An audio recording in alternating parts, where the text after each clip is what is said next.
Assalamualaikum warahmatullahi wabarakatuh. Semoga kalian dalam keadaan sehat ya.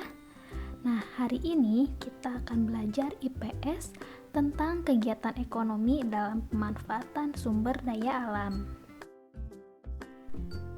Pembahasan yang pertama, apa itu kegiatan ekonomi? Kegiatan ekonomi adalah kegiatan yang dilakukan orang untuk menghasilkan pendapatan. Nah, pendapatan ini dipergunakan untuk memenuhi kebutuhan hidup. Lalu, ada 3 jenis kebutuhan ekonomi, yaitu ada kebutuhan primer, kebutuhan sekunder, dan tersier. Apa itu kebutuhan primer? Kebutuhan primer disebut juga kebutuhan pokok yang harus dimiliki oleh manusia. Kebutuhan apa saja itu? Ada sandang, artinya pakaian, lalu ada pangan yang artinya makanan, dan juga papan yang artinya tempat tinggal. Lalu yang kedua ada kebutuhan sekunder. Kebutuhan sekunder yaitu kebutuhan tambahan setelah kebutuhan pokok terpenuhi. Contohnya lemari, kompor, buku, pensil, dan lain-lain. Lalu yang terakhir ada kebutuhan tersier atau kebutuhan tambahan setelah kebutuhan primer dan sekunder terpenuhi. Kebutuhan tersier sering juga disebut kebutuhan akan barang-barang mewah. Contohnya televisi, mobil, komputer, dan lain-lain. Nah, di sini ada 3 kegiatan ekonomi dalam memanfaatkan sumber daya alam, yaitu ada produksi, ada distribusi, dan konsumsi. Kita bahas satu-satu ya. Yang pertama, produksi. Produksi adalah segala kegiatan yang menghasilkan barang dan jasa serta menambah nilai guna suatu barang dan jasa. Orang yang melakukan kegiatan itu disebut produsen. Dan tujuan dari kegiatan ini adalah menghasilkan barang dan jasa yang dibutuhkan masyarakat. Misalnya, membutuhkan sepatu baru. Pasti kita membeli ke toko sepatu kan ya? Nah, dari toko sepatu memperoleh barang dari pabrik sepatu. Nah, pabrik membutuhkan kulit untuk membuat sepatu. Dan kulit yang dihasilkan oleh hewan-hewan yang diternak para peternak. Lalu yang kedua, ada kegiatan menyalurkan barang hasil produksi. Nah, ini disebut kegiatan distribusi. Orang atau kelompok yang melakukan distribusi disebut distributor. Kegiatan distribusi juga termasuk mengelola gudang sementara tempat barang dari produsen sebelum dihantarkan ke penggunanya. Contohnya, beras hasil olahan petani di pedesaan harus dibawa ke kota untuk dimasak oleh kita, oleh penduduk kota. Jadi, barang yang sudah diproduksi lalu dibawa untuk dipasarkan atau dijual oleh para distributor. Yang terakhir, yang ketiga ada kegiatan konsumsi. Kegiatan konsumsi adalah kegiatan yang menggunakan atau menikmati hasil-hasil produksi, baik jasa atau barang. Nah, orang yang melakukan kegiatan konsumsi itu disebut konsumen. Contohnya, kita membeli makanan ke warung atau ke supermarket. Di sini kita disebut sebagai konsumen karena kita mengonsumsi atau membeli makanan yang ada di warung tersebut. Sekarang kita membahas sumber daya alam. Apa itu sumber daya alam? Sumber daya alam adalah segala sesuatu yang muncul secara alami dan dapat dimanfaatkan oleh manusia untuk memenuhi segala kebutuhan hidupnya. Lalu, sumber daya alam dibedakan menjadi 3. Yang pertama, sumber daya alam kekal. Yang kedua, sumber daya alam yang dapat diperbaharui. Dan yang ketiga, sumber daya alam yang tidak dapat diperbaharui. Yang pertama, apa itu sumber daya alam kekal?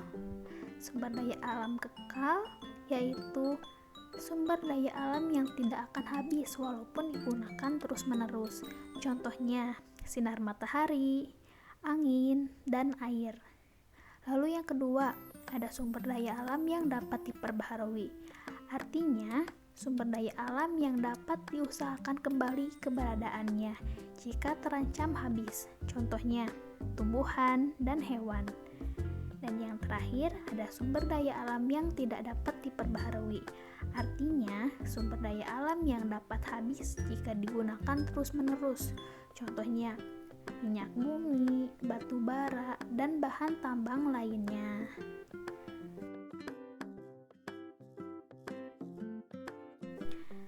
Nah, sekarang coba kalian perhatikan dan amati gambar ini.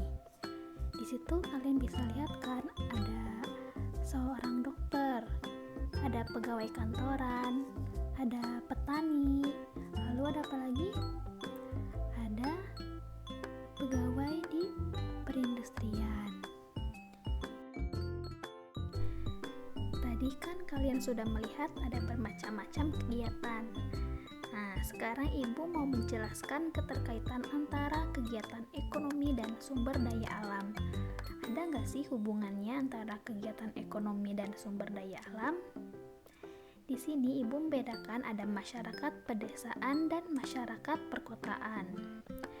Di masyarakat pedesaan, yang pertama, masyarakat di pedesaan itu dibedakan berdasarkan kondisi alam di mana mereka tinggal, yaitu contohnya di pedalaman, pegunungan, dan daerah pantai.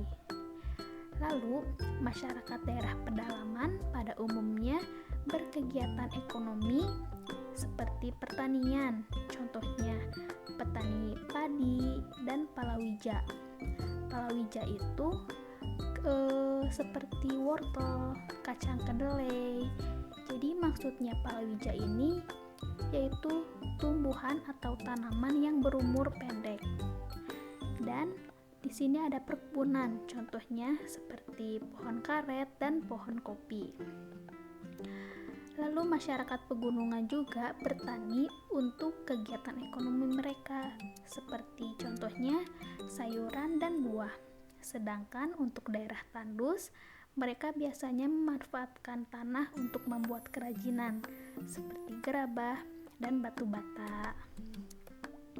Nah, di sini di masyarakat perkotaan pada umumnya melakukan perdagangan dan perindustrian sebagai kegiatan ekonomi mereka. Nah, kegiatan perdagangan yaitu kegiatan menjual barang seperti pedagang bakso, pedagang tahu, dan masih banyak lagi ya. Dan tidak hanya kegiatan menjual barang saja, di perdagangan juga mereka menjual jasa. Maksudnya di sini yaitu mereka memperkerjakan dirinya. Contohnya seperti dokter, supir taksi, guru, dan masih banyak lagi ya. Nah, tujuan mereka ini untuk memperoleh keuntungan. Dan yang terakhir, perindustrian. Perindustrian adalah kegiatan mengolah barang dengan menggunakan sarana atau peralatan mesin. Nah, di masyarakat perkotaan, mereka berkegiatan atau membuat sesuatu menggunakan sarana atau peralatan yang sudah canggih ya, beda dengan masyarakat pedesaan yang masih menggunakan manual atau mereka tidak secanggih di masyarakat perkotaan.